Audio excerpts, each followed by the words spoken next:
여러분, 오늘 하나님의 평가 기준은 우리의 평가 기준과 다릅니다 라고 하는 제목으로 함께 말씀을 나누기 원합니다.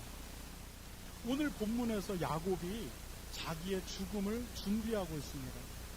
우리는 야곱이 자기의 죽음을 준비하는 과정을 통해서 한 사람의 어떤 인생을 하나님 앞에서 어떤 관점으로 바라봐야 하는가, 이것에 대해서 세 가지를 함께 나누어 보려고 합니다. 이게 첫 번째입니다. 우리는 한 사람의 인생, 그 인생을 어떻게 봐야 될까? 함께 읽겠습니다. 시작. 지금 당장 보이는 인생의 결과로 한 사람의 인생 전체를 평가하지 마십시오. 지금 당장 눈에 보이는 그 사람의 상태, 그걸로 그의 인생 전체를 평가할 수 없다는 것입니다. 성경은 야곱의 말년의 모습, 그 말년의 모습을 이렇게 기록하고 있습니다. 우리가 1절을 함께 읽어보겠습니다. 함께 읽겠습니다. 시작. 이 일 후에 어떤 사람이 요셉에게 말하기를 내 아버지가 병들었다 하므로 그가 곧 두 아들 므낫세와 에브라함과 함께 이르니. 여러분, 야곱이 애굽에서 17년을 살아요. 근데 이 시점이 애굽에 내려와서 몇 년째가 됐는지 몰라요. 그런데 소식이 들려옵니다. 야곱이 노년에 죽을 때가 됐는데 병들어 침상에 누웠다는 겁니다. 그리고 그 병으로 죽음을 맞습니다. 네, 여러분, 사람이 늙으면 병들어 죽는 게 당연합니다. 그런데 여러분, 야곱이 병들어 죽었다라고 하는 이 기록이 특별한 이유는 지금까지 이스라엘 3명의 족장들 가운데 병들어 죽었다라고 하는 기록을 남긴 족장이 없었다는 겁니다. 유일하게 성경은 야곱의 죽음을 묘사할 때만 그가 병들어 죽었다라고 묘사합니다. 그러니까 아브라함과 이삭과 다른 형태의 죽음으로 죽었다는 것을 강조하고 부각하면서 그의 죽음은 평범하지는 않았다, 이거를 이야기하는 겁니다. 여러분, 그러면 아브라함의 죽음에 대해서 성경은 뭐라고 기록합니까? 창세기 25장 8절을 함께 읽어보도록 하겠습니다. 시작. 그의 나이가 높고 늙어서 기운이 다하여 죽어 자기 열조에게로 돌아가네. 여러분, 야곱은 147살까지 살다가 죽었습니다. 그런데 아브라함은 176살, 야곱보다 20년 더 살다가 죽었습니다. 그런데 아브라함의 죽음에 대한 기록은 그가 기운이 다하여 죽었다, 이렇게 묘사하고 있습니다. 무슨 얘기냐면 우리가 종종 주변에서 보다시피 나이가 많아서 어느 날 얘들아 나 이제 잠자러 들어간다라고 방에 들어갔는데 다음날 아버님 식사하세요 했는데 인기척이 없는 겁니다. 들어가 봤더니 평안하게 잠자면서 웃으면서 하늘나라 간 겁니다. 이게 바로 자기의 모든 인생을 다 살고 기운이 다하여 죽는 모습입니다. 아브라함은 이렇게 죽었다라고 창세기는 기록합니다. 여러분, 그러면 이삭은 어떤 죽음을 맞았습니까? 창세기 35장 29절을 함께 읽겠습니다. 함께 읽겠습니다. 시작. 이삭이 나이가 많고 늙어 기운이 다하여 죽어 자기 열조에게로 돌아가니 그의 아들 에서와 야곱이 그를 장사하였더라. 여러분, 이삭은 180살까지 살았습니다. 그런데 이삭도 병들어 죽었더라가 아니라 기운이 다해서 죽었다라고 묘사합니다. 영어로 말하면 old and full of his year, 이렇게 표현합니다. 뭐냐면 그가 늙었는데 full of his year, 그에게 주어진 수명을 다 살고 기운이 다해서 죽었다는 겁니다. 여러분, 그런데 야곱의 죽음에 대해서만큼은 이 창세기가 그가 병들어 죽었다라고 기록합니다. 이것이 야곱의 인생이 특별한 이유입니다. 우리가 생각하기에 하나님이 사랑하는 사람, 하나님 앞에 위대하게 쓰인 사람은 그의 죽음도 아브라함과 이삭과 같아야 될 것 같습니다. 그런데 야곱의 인생은 그가 바로에게서 고백했듯이 그의 인생은 험악한 인생을 살았다, 이렇게 말합니다. 그리고 오늘 죽을 때에도 병들었다. 그리고 침상에 누웠다. 그리고 죽었다. 이렇게 묘사하고 있습니다. 여러분, 우리가 기대하는 인생과 다른 인생의 끝을 지금 야곱에게서 우리가 발견하게 되는 겁니다. 여러분, 그런데 성경을 보면 야곱처럼 우리의 기대와 다른 방식으로 죽은 사람이 또 있습니다. 누구냐면 선지자 엘리사입니다. 열왕기하 13장 14절은 엘리사 선지자의 죽음을 이렇게 소개하고 있습니다. 우리가 함께 읽겠습니다. 시작. 엘리사가 죽을 병이 들매 이스라엘 왕 요아스가 그에게로 내려와 자기 얼굴에 눈물을 흘리며 이르되 나의 아버지여 나의 아버지여 이스라엘의 병거와 마병이여 하매 어느 날 우리 딸 성원이가 성경을 읽다가 아빠 엘리사는 죽을 병에 걸려 죽었네? 이렇게 얘기하는 거예요. 그런데 저는 이 위대한 선지자가 죽을 병에 걸려 죽었다라고 하는 것을 단 한 번도 지금까지도 생각해 본 적이 없었어요. 그래서 제가 무슨 말이지? 엘리사가 그 위대한 선지자가 죽을 병에 걸려서 마지막에 그렇게 죽었어? 그래서 성원이가 뭔가 잘못 봤겠지 하고 제가 성경을 찾아봤는데 진짜 그래요. 엘리사는 죽을 병에 걸려서 죽었어요. 여러분, 그 죽을 병이 우리는 뭔지 몰라요. 이게 간암이었는지 아니면 위암이었는지 모르는데 죽을 병에 걸려서 죽은 겁니다. 여러분, 엘리사가 어떤 선지자입니까? 그는 나아만 장군의 문둥병을 고쳐줬던 사람이고 사렙 지방에 사는 어떤 여인의 죽은 아들을 살려내기도 했습니다. 여러분, 이스라엘의 아람 군대가 쳐들어왔을 때 그 아람 군대의 눈을 다 멀게 만듭니다. 좀비처럼 만들어서 따라와 해가지고 쭉 따라와서 아람 군대가 따라 들어왔는데 어디냐면 그들이 침공에 들어온 이스라엘의 수도 사마리아 성문 안으로 비무장 상태로 다 들어와 버린 겁니다. 이게 지금 무슨 일인가? 눈을 떠보니까 자기들이 침공에 들어온 사마리아 성내에 자기가 정신을 차려보니까 비무장 상태로 들어와 있는 겁니다. 이스라엘 왕이 어떻게 할까요? 그러니까 엘리사가 잘 먹이고 죽이지 말고 잘 대접해서 다시 보내줘라. 그러니까 잘 먹이고 잘 대접해서 성문을 열어서 가라 그러니까 그 군인들이 싸울 사기가 일어나겠습니까? 그 상태로 그냥 아람으로 철수해 나갑니다. 이렇게 만들었던 사람이 엘리사입니다. 여러분, 물에 빠진 도끼자루가 무겁죠? 물에 풍덩 들어가면 쭉 빠져 들어가는데 이 도끼를 다시 떠오르게 했던 사람, 보리떡 20개로 100명의 사람들을 먹이고 남게 만들었던 사람, 나중에 엘리야의 뼈에 죽은 사람의 시체가 딱 닿자 죽은 사람이 일어났던 사람, 이 사람이 바로 엘리사입니다. 그런데 이 사람이 말년에 어떻게 죽었냐? 죽을 병에 걸려 죽었다라고 성경이 말합니다.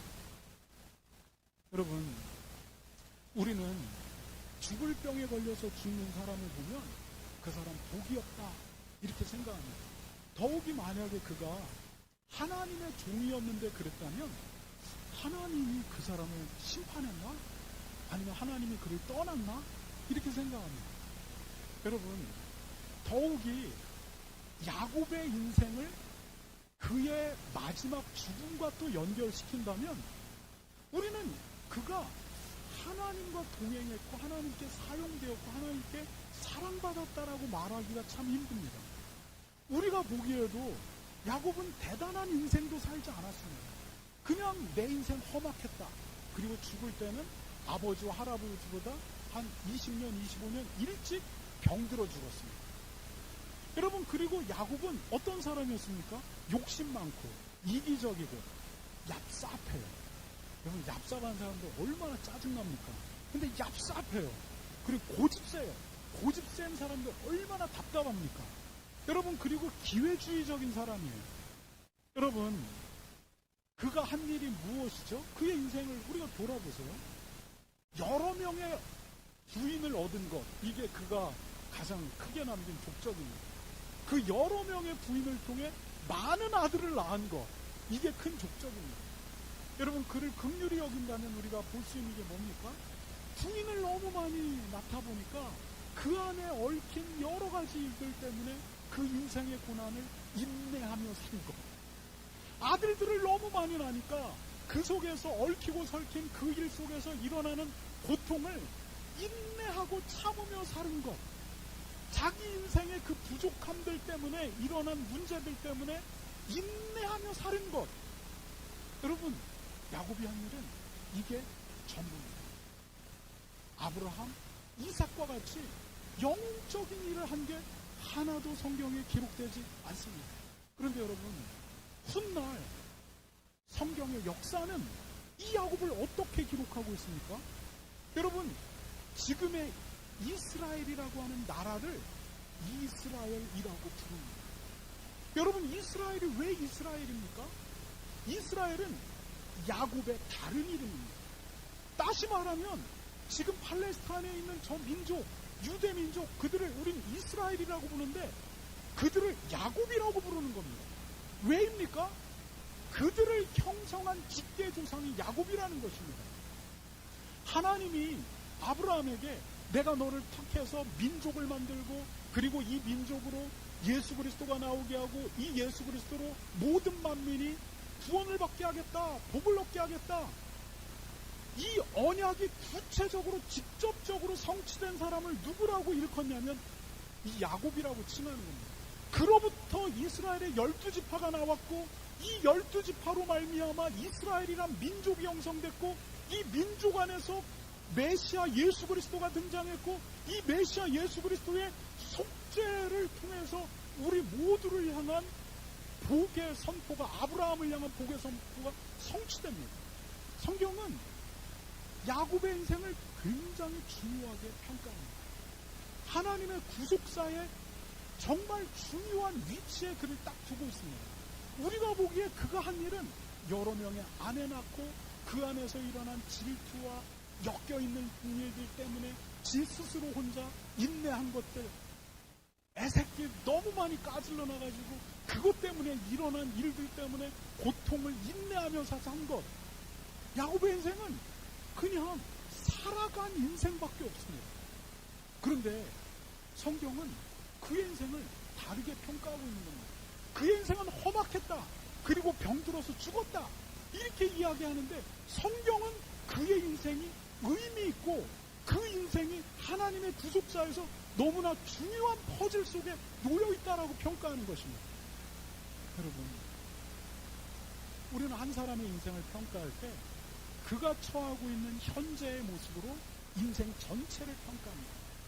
우리는 우리 자신의 인생을 평가할 때로 지금 내가 바라보고 있는 내 상황 속에서 내 인생 전체를 평가하고 예측합니다. 그런데 하나님의 방식은 그게 아니랍니다. 여러분, 하나님은 우리에게 다른 사람의 인생, 지금 보이는 그것으로 함부로 말하지 말라고 해요. 당신들의 인생, 지금 당신이 보고 있는 그 시점에서 그게 다라고 해석하고 저거하고 절망하고 자살하고 그러지 말라라고 얘기하는 겁니다. 하나님 뭐라고 얘기하냐면 그 인생 자체가 의미 있다고 얘기합니다. 살아가는 그 인생 자체가 하나님에겐 의미이고 역사라고 얘기합니다. 이것들이 모두 끝난 이후에 그 의미와 진가를 우리는 그때 볼 수 있다라는 겁니다. 살아생전 우리 자신도 우리의 삶의 의미를 다 파악할 수 없을 수도 있다라는 겁니다. 그런데 하나님은 숨쉬고 살아가는 그 자체가 의미이니까 믿음으로 살아내라 라고 말하는 것입니다. 스스로 자기의 삶을 폄하하지도 말고 어떤 한 가지 모습으로 그 사람 전체를 싸잡아 평가하지도 말고 하나님이 그 사람 자체에 의미를 두고 있다 이렇게 말하는 것입니다. 여러분, 우리가 얼마나 교만합니까? 앞에 있는 저부터 우리는 우리 자신의 인생을 지금 내 모습으로 평가하고 다른 사람의 인생을 지금 내가 보는 그 관점에서 평가해서 이 사람 별것도 아니고 이 사람 또 대단하고 이렇게 얘기합니다. 그런데 여러분, 하나님 앞에서 이 평가가 완전히 다를 수도 있다는 거 기억하시기 바랍니다. 우리가 대단하다고 얘기했는데 이 사람 lesser than me. 네가 아무것도 아니라고 얘기한 저 사람의 인생보다 이 사람의 가치가 오케이, 경제적으로 따져보면 더 낮아. 아닌데요, 이 사람 삼성가의 회장이었는데요. 하나님, 나에게는 meaningless, 의미가 없어. 저 사람은 그냥 자기의 삶의 연약함과 그것 때문에 스트러글 하면서 살아낸 것밖에 없는데요. 그리고 교회를 섬기고, 그리고 그냥 또 실패하면 짜증내고. 근데 하나님이 아니야, 이 퍼즐이 더 중요한 퍼즐이라고 말할 수 있다는 것입니다. 여러분, 살아내시기 바랍니다. 하나님은 그 자체가 의미 있다라고 우리에게 말하고 있습니다. 여러분, 두 번째, 인생을 정리하는 야곱이 우리에게 이렇게 말하고 있습니다. 함께 읽겠습니다. 시작. 우리의 연약함도 하나님의 손에서 의미를 가집니다. 여러분, 본문에서 야곱은 죽음 앞에서 자기의 인생을 정리합니다. 여러분, 인생이 끝날 때가 다 된 거예요. 그런데 여러분, 오늘 본문의 자세에 보면 굉장히 희한한 일들이 벌어집니다. 여러분, 인생 정리할 때 되면 모든 욕망에서 자유로울 것 같잖아요. 근데 그렇지 않습니다. 야곱은 죽는 그 순간까지도 그가 가졌던 연약한 기질이 있어요.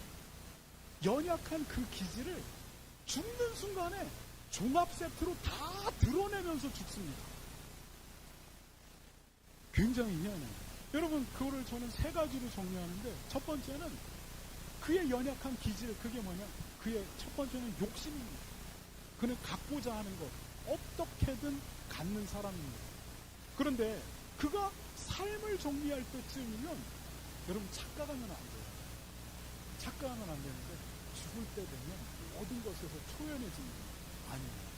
제가 보니까 죽는 그 순간까지도 부동산 하던 사람은 땅을 삽니다.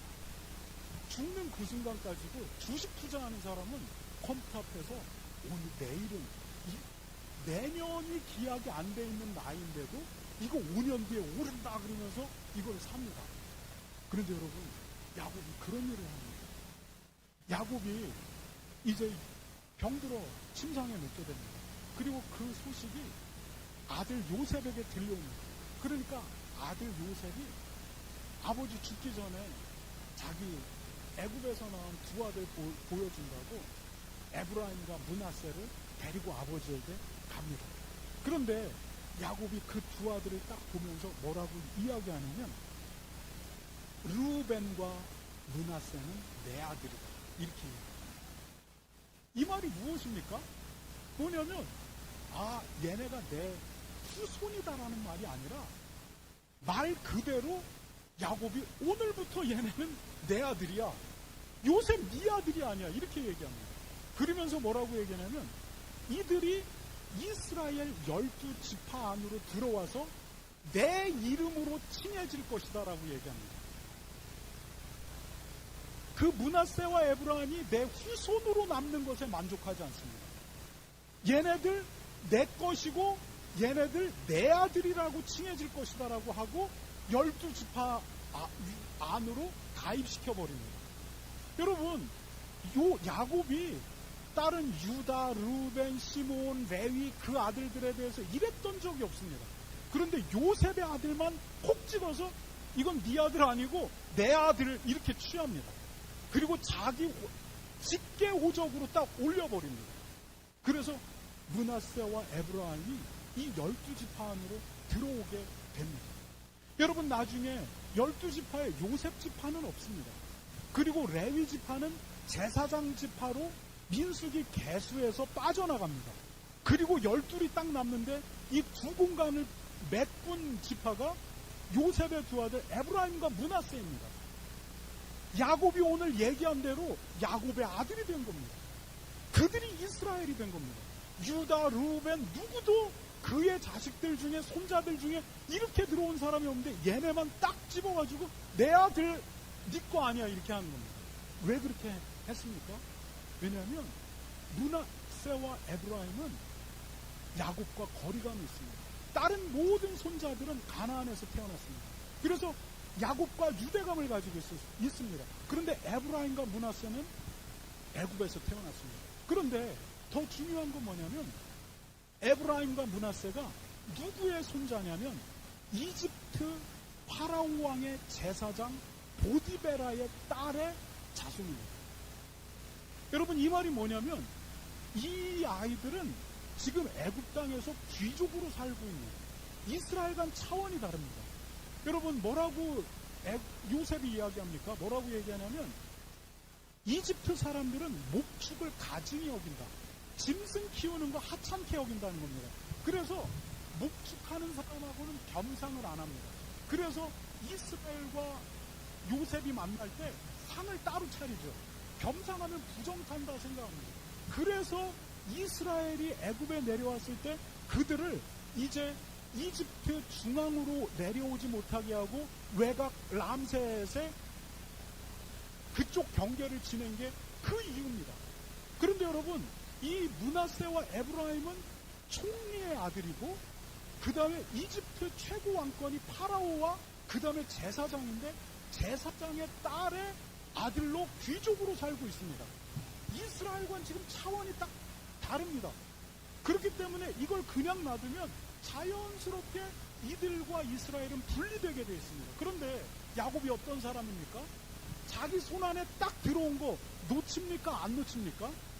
여러분, 저희 같은 경우는 네가 줘도 되고 제가 줘도 되고 야 그게 뭐 중요하냐, 다른 아들도 많은데, 야곱은 절대 자기 손 안에 들어온 걸 놓치는 법이 없는 사람입니다. 오늘 선언하는 겁니다. 얘네들은 내 아들이다. 그리고 얘네들은 이스라엘 12지파 안으로 들어올 것이다. 네 아들이 아니야, 이렇게 얘기하는 겁니다. 여기에 딱 묶어놓는 것입니다. 여러분, 이것이 어떻게 성취됩니까? 여러분, 나중에 이스라엘이 가나안으로 400년 뒤에 올라갈 때 가나안 정복전쟁을 이끌었던 사람이 누굽니까? 여호수아입니다. 여호수아가 에브라임 지파 사람입니다. 여러분, 나중에 북이스라엘이 건국될 때 북이스라엘의 건국을 주도한 사람이 누굽니까? 여로보암인데 여로보암이 에브라임 지파 사람입니다. 여러분, 이 에브라임이 진짜 므낫세가 그렇게 12지파 안으로 들어온 겁니다. 요셉의 이름은 그 안에 없어져 버리고 이거 내 아들. 여러분, 보통의 기질을 가진 사람은 이렇게 안 합니다. 그런데 요셉, 욕심 많이, 자기 손 안에 딱 들어온 거 절대 놓지 않아요. 그 사람이니까 이 일을 오늘 하고 있는 겁니다. 여러분, 요셉의 두 번째 기질이 뭡니까? 편애입니다. 편애. 지독한 편애. 라헬, 레아 사이에 라헬, 요셉, 형제 사이에 요셉, 베냐민, 형제 사이에 베냐민. 끊임없이 하나에 집착하고 그것을 편애하는 야곱인데, 죽는 순간에도 편애하는데, 요셉이 딱 오는데 가나안 땅에 내가 남겨놓은 땅이 있다. 근데 이 땅 가운데 네 몫은 이만큼이고 다른 형제들은 요만큼만 가져. 이렇게 한 겁니다. 여러분, 가나안 땅 언제 돌아갈지 모릅니다. 요셉에게 그 땅 필요하지도 않습니다. 그런데 죽음 앞에서 형제들 다 있는데, 요셉아, 니는 가나안 땅 이만큼 네 거야. 그리고 너네는 요거 알아서 나눠가지고, 이렇게 또 편애하는 겁니다. 그것 때문에 얼마나 인생의 고달픈 어려움들을 겪었습니까? 근데 죽는 순간까지도 지금 그 일을 하는 겁니다. 세 번째는 뭐냐면, 야곱의 기질 중에 평범한 거를 항상 꼬아버리는 습성이 있어요. 그냥 자연스럽게 놔두면 그냥 자연스럽게 갈 걸, 이거를 개입해서 이 상황을 꼬이게 만드는 거예요. 이게 야곱 왜 그런지 모르겠어요. 그래서 성원 엄마가 저한테 여보는 마음이 꼬여 있어서 이러는데, 내가 생각했을 때 야곱이 기질적으로 꼬여 있는 사람이에요. 뭔가 꼬여 있어요. 그런데 어떻게 꼬고 있죠? 여러분, 요셉이 므낫세와 에브라임을 딱 갖다 놔요. 근데 뭐라고 얘기하냐면 야곱의 눈이 보이지 않았다, 이렇게. 그러니까 요셉이 장자 므낫세를 야곱 오른손 앞에 딱 놓고 차자 에브라임을 왼손 앞에 딱 놓아요. 그랬는데 눈이 안 보이는 야곱이 어떻게 하냐면 이렇게 안수해야 되잖아요. 그런데 어떻게 안수하냐면 오른손을 차자에게 갖다 놓고 왼손을 장자에게 갖다 놔요. 그러니까 요셉이 야 이거 아빠가 안 보여서 그런가 보다. 그리고 에이 아빠 이게 잘못됐습니다. 이게 이쪽이 장자 고정해 놓으니까 안다. 내가 다 안다. 그러면서 다시 이걸 바꿔놓습니다. 그리고 마침내 그렇게 축복하고 죽어버립니다. 여러분 그 이유가 무엇입니까? 성경은 어떤 신학적 근거도 제시하지가 않습니다. 제시해 놓으면 상상력을 발휘해서 여러분 앞에 설교할 수 있을 텐데 근거를 남겨놓지가 않아요. 여러분 왜 이렇게 만들어버립니까? 여러분 이것이 무엇과 지금 교차되고 있습니까? 자기의 형 에서와 자기의 삶과 교차되고 있습니다. 그 결과가 무엇이었는지 야곱은 분명히 아는데 대놓고 두 아들을 내놓고 장자에게 야 너는 얘보다 좀 못할 거야 이렇게 축복한 겁니다. 여러분 얼마나 민망한 상황입니까? 그러니까 요셉이 아유 아버님 이게 민망하게 뭡니까? 얘가 장자입니다. 그리고 손을 에브라임 머리에 딱 오니까 안다. 그리고서 또 바꿔가지고 일로 갖다 놓는 겁니다. 여러분 상상력을 발휘해서 우리가 이것에 대해서 많은 얘기를 할 수가 있어요. 제가 주중에 성원 엄마랑 이 본문에 대해서 토의하면서 왜 그랬을까? 우리가 많은 얘기를 했는데 그거는 우리의 상상력일 뿐입니다. 성경은 아무 근거도 남겨놓지 않습니다. 그래서 딱 결론 내리는 건 야곱이 꼬여있다. 평생 평범한 상황을 희한하게 꼬여버리는 습성이 있는데 그가 꼬여있어서 그런지 어쩐지 이런 성격이에요. 근데 죽는 순간까지 이러고 있는 거예요. 근데 여러분 하나님이 이것을 어떻게 사용하시냐. 나중에 북이스라엘 건국할 때 에브라임 차자 에브라임 통해 세우고 아까 얘기했듯이 가나안 정복전쟁 누가 앞장서게 하냐면 에브라임 지파가 앞장서고 여호수아가 앞장서고. 그리고 여러분 므낫세는 어떻게 될까요? 안다 얘도 큰 자는 될 것이다 이렇게 얘기했잖아요. 나중에 이 므낫세 지파가 번성해가지고 가나안 정복전쟁 요단강 넘어 진군에 들어가야 되는데 이게 너무 커요. 그러니까 므낫세가 뭐라고 했냐면 요단강 땅 넘기 전에 이쪽 편 땅을 정복을 이미 끝내놨어요. 그러니까 므낫세가 우리 너무 많으니까 반은 여기에 남겨두고 반만 넘어가서 정복전쟁 참여하겠다. 그러니까 모세가 딱 봤을 때 맞는 말이에요. 이거 다 끌고 가기에는 너무 기동력이 떨어져요. 그러니까 므낫세 지파를 반으로 딱 나눠가지고 그래 반 이 요단강 이편 정복된 데 정착해. 그리고 나머지 반 요단강 넘어 가나안 정복전쟁 들어가자. 이렇게 만듭니다. 너무 커져가지고.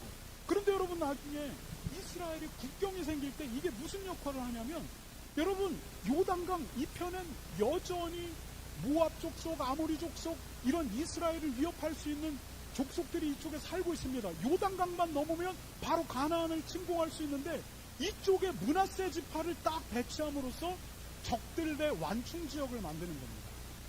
여러분 결과적으로는 하나님이 모든 것들을 선으로 다 만들어 갑니다. 야곱은 죽을 때까지 그 연약한 기질을 그대로 다 드러내고 죽습니다. 여러분 우리가 이 땅을 사는 동안 우리 기질 안에서 오는 부족함 완전히 없어지지 않습니다. 기대하지 마세요. 내 연약함. 하나님이 때리고 부수고 깎아가지고 다른 사람 괴롭히지 않는 정도까지는 만들어. 그럼에도 불구하고 불쑥불쑥 나와서 내가 계속 싸우게 만듭니다. 여러분 우리가 완전해지는 그날은 우리가 주님 앞에 서는 그날입니다. 우리는 이 기질 속에서 살아옵니다. 여러분 이 기질이 죄로 나가지 않게끔 그래서 아버지 이삭의 눈을 속이고 거짓말을 하는 데까지 나가지 않게끔 우리 자신을 경계해야 되는 게 우리의 몫입니다. 우리가 이 부족한 기질을 끌어안고 살면 하나님은 이 기질 속에서도 역사하고 일하고 계신다라고 하는 것입니다. 여러분, 이 연약한 기질이 우리가 하나님 앞에 붙들고 씨름하고 사는 동안 이게 나를 죽이는 기질이 아니라 나를 살리고 하나님의 뜻을 일으키는 일로도 사용될 수 있다라고 하는 것입니다. 여러분, 누군가 이게 마음에 안 드는 기질이 있습니다. 그 기질만 딱 보면 이렇게 꼭지가 팍 듭니다. 여러분, 그거 내가 고쳐주겠다라고 나서지 마시고, 여러분이 하나님도 안 고치는데 평생 그가 끌어안고 살아가는데 왜 고칩니까? 여러분, 그가 그 인생을 겪으면서 모난 건 깎아주고 굴러나가고 하나님이 그를 다듬어 나가십니다. 그거 내가 고치고 뿌리 뽑겠다라고 하는 순간 이제 평화가 깨지는 겁니다. 우리가 하는 건 뭐냐면 인내하고 기다리고 함께하는 겁니다. 여러분, 지난번 갈라디아서 성경 공부 때 여러분, 성화의 과정이 가장 액티브하게 일어나는 곳이 어디라고 생각하냐고 제가 윤 집사님, 우리 서현자님, 정우 형제한테 이렇게 물었습니다. 여러분, 그곳이 어디냐면 가장 먼저는 교회 안이에요. 교회 안이에요. 교회 안에 갖가지 죄인들이 다 모여 있습니다. 그리고 이 죄가 군대 가면 주특기라는 게 있어요. 소총병은 소총 쏘는 게 주특기고, 박격포는 박격포가 주특기고, 취사는 밥하는 게 주특기인데, 죄도 주특기가 있어요. 각각 죄인들이 모여서 각각 자기의 죄의 주특기를 이 공동체 안에서 다 드러내고 삽니다. 여러분, 교회 안에서 우리가 하나님 앞에 성화되어 갖고 있다는 것을 확인받아요. 세상이라고 착각하지 마세요. 그리고 이것이 가정 안에서 또 적용이 돼요. 여러분, 이 교회 안에서 하나님의 백성으로 우리가 다듬어져 가고 깎여나가고 참고 인내하고 참아내주고 사랑하고 용서하고 이 교회 안에서 하나님의 백성으로 성화되어져 가는 과정이 여기입니다. 여러분, 우리는 이 연약한 기질 그대로 가지고 끝까지 갑니다. 그것을 겸손하게 인정하고 나는 누구일까? 이것에 대한 경계를 갖고 이것 때문에 다른 사람 힘들게 하지 않으려고 하고, 그리고 우리 모두는 또 누군가의 그것에 대해서 내가 고치겠다라고 덤벼들지 않고, 그리고 하나님의 손에 맡기면서 그냥 가는 겁니다. 그러면 그 안에서 하나님이 만들어 가십니다. 세 번째, 야곱의 삶이 우리가 한 사람의 인생을 어떻게 바라봐야 되는지 또 이렇게 말합니다. 함께 읽겠습니다. 시작. 하나님의 백성은 완벽한 사람이 아니라 하나님의 약속을 끝까지 붙드는 사람입니다. 그럼 지금 우리가 살펴봤듯이 야곱은 정말 부족한 사람입니다. 그럼에도 불구하고 그는 하나님의 백성입니다. 우리의 단어로 바꾸어 말하자면 그는 구원받은 하나님의 백성입니다.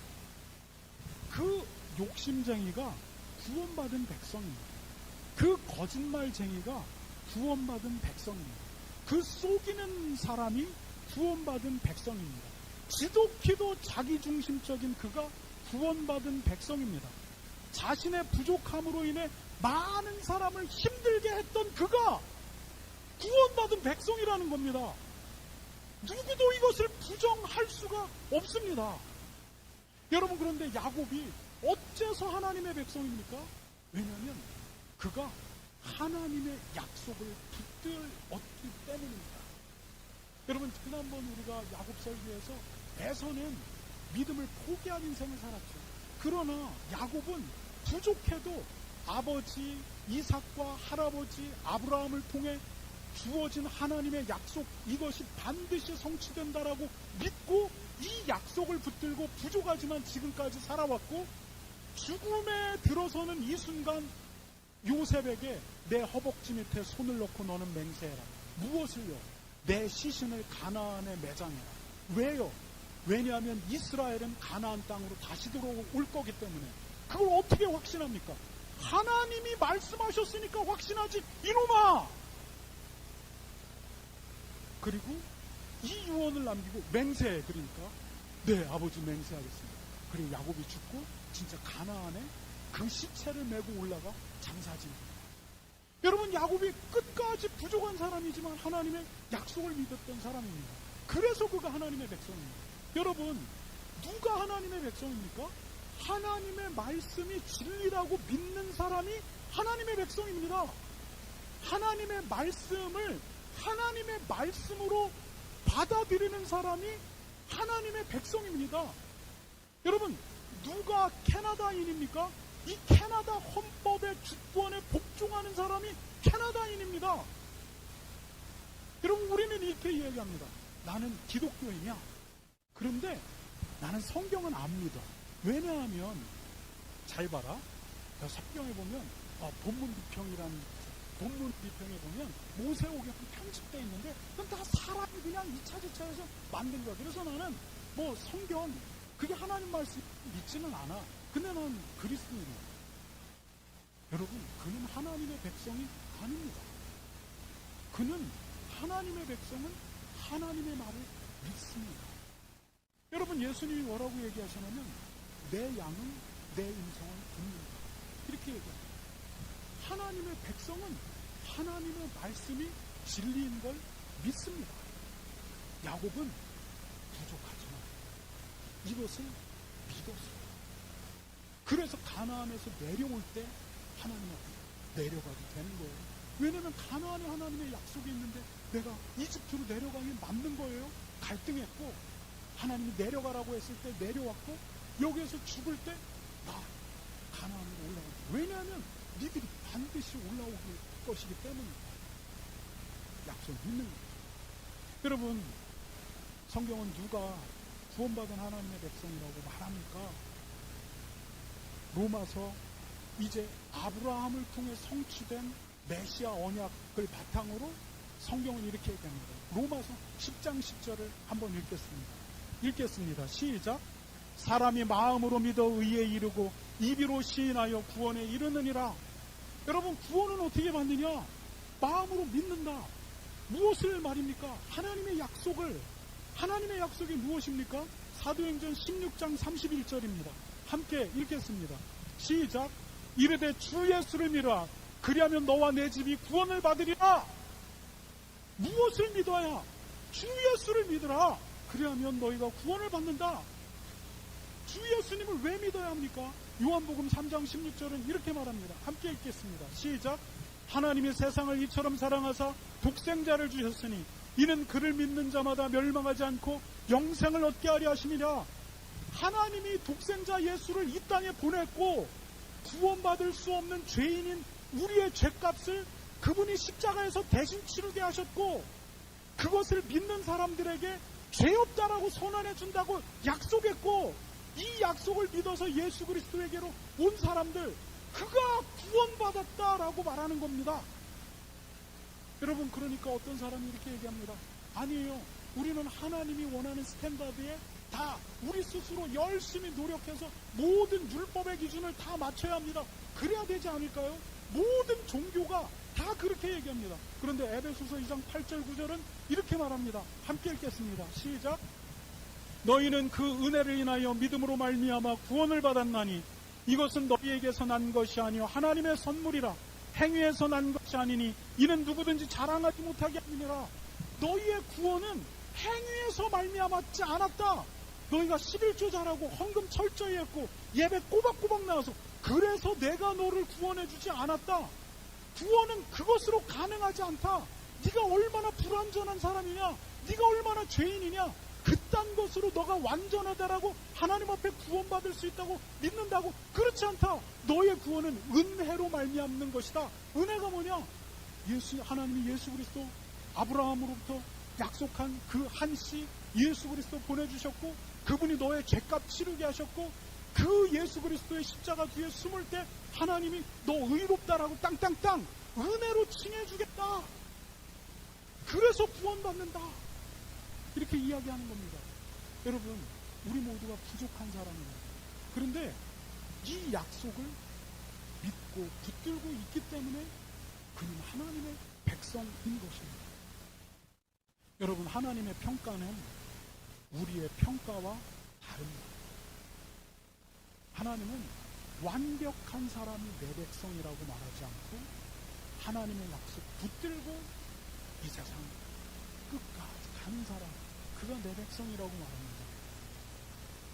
여러분, 우리는 지금 당장 보이는 그 인생의 순간을 놓고 그를 평가하지만 하나님은 그렇지 않다라고 말합니다. 여러분, 우리는 우리의 연약함이 우리를 죽인다라고 말하지만 하나님은 아니다. 너가 내 앞에서 살아가는 동안 그조차도 의미이다. 네가 알지 못하지만 그 자체도 의미다. 이렇게 말하는 것입니다. 여러분, 이게 우리를 향한 하나님의 자비이고 하나님의 긍휼이고 하나님의 은혜입니다. 여러분, 이 긍휼, 이 자비, 이 은혜에 기대지 않으면 하나님의 백성은 하나님의 백성으로 살 수 없습니다. 이 은혜에 기대시는 여러분이 되시기 바랍니다. 이 시간에 우리 기도하도록 하겠습니다.